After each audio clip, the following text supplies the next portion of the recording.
আসসালামু আলাইকুম, welcome back to my channel. আজকে আমি আপনাদের তৈরি করে দেখাবো হাঁসের মাংসের রেসিপি। হাঁসের মাংসে ব্যাড স্মেল থাকে।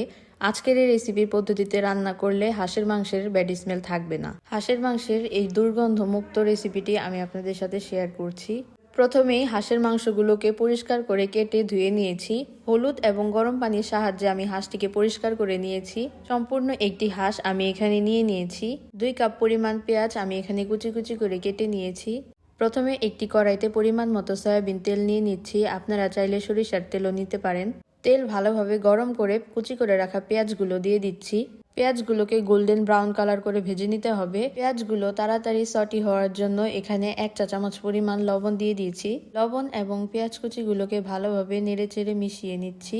মেশানো হয়ে গেলে গোল্ডেন ব্রাউন কালার করে ভেজে নেব। এখানে কিছু আস্ত গরম মশলা নিয়ে নিয়েছি, তেজপাতা, দারুচিনি এবং এলাচ। 1.5 চা চামচ পরিমাণে আদা রসুনের পেস্ট দিয়ে ভালোভাবে মিশিয়ে অল্প পরিমাণের পানি দিয়ে মশলাটি ভালোভাবে কষিয়ে নেব।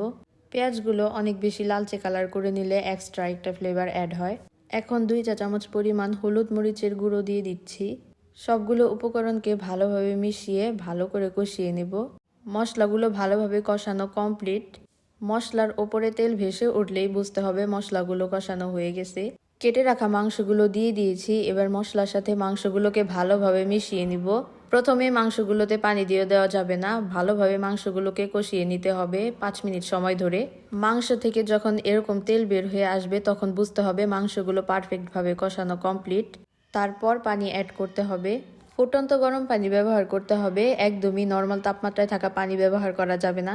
মাংসগুলোতে আমি 1.5 কেজি পরিমাণের ফুটন্ত গরম পানি ব্যবহার করেছি। আপনারা আপনাদের পছন্দ মতো পানি ব্যবহার করবেন। চুলার আঁচ একদম লো ফ্লেমে রেখে একটি ঢাকনা দিয়ে ঢেকে দিচ্ছি 50 মিনিট সময়ের জন্য। আমি 50 মিনিট সময় ধরে হাঁসের মাংসগুলোকে রান্না করে নিয়েছি। হাঁসের মাংস সেদ্ধ হতে যেহেতু অনেক বেশি সময়ের প্রয়োজন, আমি 50 মিনিট সময় ধরে রান্না করেছি। আপনারা চাইলে 40 বা 45 মিনিট সময় ধরেও রান্না করে নিতে পারেন। আমি এখানে কয়েকটি আস্ত কাঁচামরিচ এবং 1/2 চা চামচ পরিমাণ ভাজা জিরার গুঁড়ো ব্যবহার করেছি। 50 মিনিট ধরে রান্না করার পরে এই হচ্ছে হাঁসের ফাইনাল লুক। আজকের রেসিপির পদ্ধতিতে হাঁসের মাংস রান্না করলে কখনোই হাঁস থেকে ব্যাড স্মেল আসবে না। ভিডিওটি শেষ পর্যন্ত দেখার জন্য অনেক অনেক ধন্যবাদ। রেসিপিটি কেমন লেগেছে অবশ্যই কমেন্ট বক্সে কমেন্ট করে জানাবেন। যারা এখনও চ্যানেলটিকে সাবস্ক্রাইব করেননি, সহজ রান্নার রেসিপি পেতে এখনই চ্যানেলটিকে সাবস্ক্রাইব করে রাখুন। আল্লাহ হাফেজ।